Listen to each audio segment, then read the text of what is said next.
एहतशाम साहब, आपको केयर में कब तक आप इसकी टाइमलाइन देख रहे हैं कि अमेरिका जो है वो अटैक कर सकता है? और दूसरी चीज़ ये कि अभी हमने देखा था कि चाइना का जो रिस्पांस था, लेकिन उससे कदरे सख्त रिस्पांस था रशिया का, कि वो इस किस्म की कोई मिस एडवेंचर करने की कोशिश ना करे अमेरिका यहाँ पर। सो इस सारे सिनेरियो में जब अगर अटैक होता है, गॉड फॉरबिड, तो आप क्या देख रहे हैं कि रशिया की मदद और चाइना की मदद किस हद तक होगी? इनडायरेक्टली चाइना तो इन्वॉल्व होगा, रशिया किस हद तक खड़ा होगा?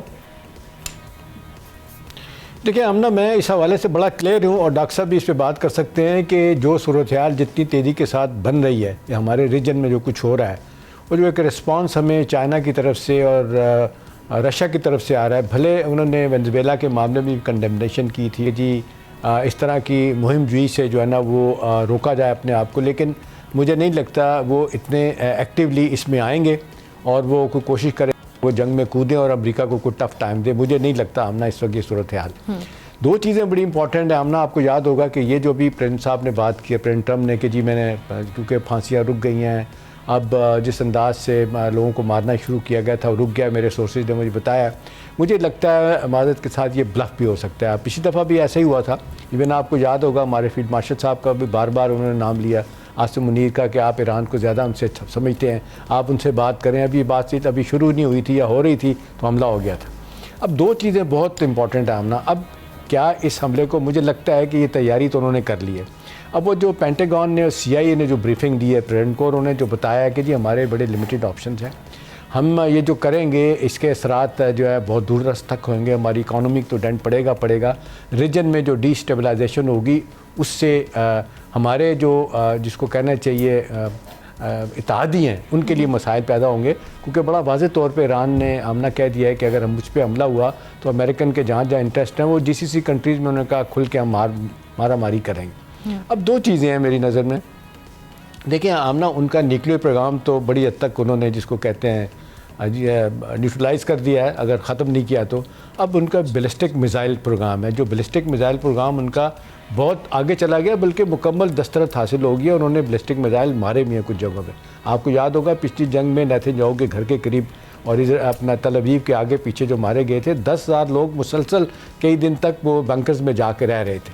तो अब ये सबको पता है कि जी इस वक्त तो उनके अहदाफ हैं जी न्यूक्लियर प्रोग्राम फैसिलिटीज़ पे भी और आपका बैलिस्टिक मिसाइल भी, और दूसरे सिक्योरिटी के जो अहदाफ हैं उन पे हमला करने की बात हो रही है।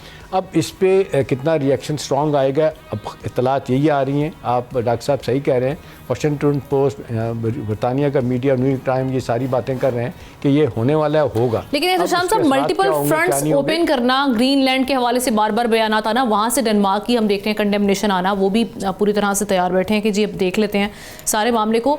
अमेरिका कहीं मिसकेज तो नहीं कर रहा ईरान वाली सिचुएशन को लेके? ये ना हो कोई सरप्राइज मिल ही जाए इनको इस रीजन से। देखिए एक चीज़ जो मुझे थोड़ी सी मेरी इत्तला है आमना, कि इस वक्त 3 बंदे जो है ना वो प्रेसिडेंट ट्रम्प के साथ मुसलसल कांटेक्ट में हैं, जो उनको मना कर रहे हैं कि जी ये आप ना करें, और प्रेसिडेंट ट्रम्प उनकी बड़ी इज़्ज़त करते हैं, जिसमें फील्ड मार्शल हमारे आसिम साहब हैं और मोहम्मद बिन सलमान सऊदी अरब के, और तैयब अर्दोगान जो तुर्की के सदर हैं। वो कहा जा रहा है कि वो उनको ये कह रहे हैं कि जी ये सब करने से आपके लिए मसाइल तो होंगे, किस तरह के होंगे, हमारे रीजन में बहुत मुश्किलात होंगी और जिस तरीके से डिस्टेबलाइज होगा पूरा रीजन, उसके लिए बड़े मसाइल पैदा हो जाएंगे। लेकिन जिस तरीके से अमेरिकन ने कहा जाता है प्लान कर लिया है और पीछे पूरी यहूदी लाबी उनके साथ खड़ी हुई है और वो जिस तरीके से सपोर्ट कर रही है, मुझे नहीं लगता आमना कि प्रेसिडेंट ट्रम्प इससे पीछे हटेंगे। देखिए अफवाज के सरबराह हैं वहाँ, तो खबरें ये भी आ रही हैं कि वो माशाल्लाह भी लगा सकते हैं वहाँ पे। वो तो कहते हैं जी मैं किसी कानून आइन को नहीं मानता, मोरालिटी और जो वाली बात मेरी अपनी है, मेरा जो ज़मीर कहेगा मैं करूँगा। अब सवाल ये है कि जी इसके बाद क्या होगा। जो आप ग्रीनलैंड की भी बात कर रही हैं, वेनेजुएला की, देखिए उन्हें की परवाह नहीं है। जितने नेटो में देख लें, ब्रसल में लोग सर जोड़ के बैठे हुए, क्या करें। बड़े सख्त बयान दिए हैं ग्रीनलैंड के मामले में, जर्मनी ने दिया, फ्रांस ने दिया, इवन बरतानिया ने कहा कि ऐसा नहीं होना चाहिए, और बल्कि जर्मनी और फ्रांस ने तो अपने ट्रुप्स पे कुछ भेज दिए वहाँ पर। अगरचे वहाँ से आप पहले ही देख लें कि अमेरिकन 1950 से उनके पास ये मिलिट्री बेस है जिस पे वो बैठे हुए हैं। अब ये क्यों फिजिकली लेना चाहते हैं, जबकि आपने देखा कि कल भी ग्रीनलैंड की फॉरेन मिनिस्टर ने बात की है कि जी हमसे बैठ के बात करें तो कोई गिव एंड टेक हो सकता है। मतलब है कि आप आना चाहते हैं और कंपनी भी दुनिया की आ रही हैं, आपकी भी आ जाएं, जो आपकी नज़र है रेयर अर्थ मेटल्स पे वो भी आप कर सकते हैं। लेकिन देखें एक जिस वक्त तो रशियन बड़े इस लिहाज से तो खुश हैं कि नेटो में लड़ाई शुरू हो गई है, नेटो के मालिक अपने आप को अनसेफ महसूस कर रहे हैं और अमेरिका अब क्या करेगा। अमेरिकन तो इस वक्त हम ना उनकी मिलिट्री माइंड डॉक्टर साहब से मुझसे ज़्यादा जानते हैं। लोग कहते हैं कि अगर दोनों अमेरिका, रशिया और चाइना मिलकर भी अमेरिका के साथ लड़ेंगे तो शायद मिलिटरली अमेरिका का मुकाबला नहीं कर सकते। अभी जिस तरीके से रेड सी के अंदर उनके सारे बड़े बड़े नेवी के डिस्ट्रॉयर और मिसाइल आ चुके हैं वहाँ पे, तो ये जो फोरगॉन कंक्लूजन है कि जी ये कुछ होने जा रहा है। उसके बाद हमारे लिए कितनी मुश्किलात पैदा होंगी एक और बात है। हमारे तो नेक्स्ट डे और नेबर है ईरान, और खुदा ना खास्ता रजीम चेंज जिसके अब चांसेस दुनिया भी कह रही है अब शायद इतने नहीं रहे जो पहले था, क्योंकि बड़ी हद तक जैसे भी ये रिप्रेशन के ज़रिए उन्होंने कंट्रोल कर लिया, अब शायद मुश्किल होगा। तो अलहदा बात है कि जिसको तैयार किया जा रहा था अपने शाह के बेटे को, रज़ा पहलवी को, वो देखें तो वो तो इस कदर इजराइल के करीब चला गया। वो तो जो उनकी दीवार है जहाँ के जहाँ इबादत करते हैं, टोपी पहन के वही से इबादत की, सब तक चला गया आगे।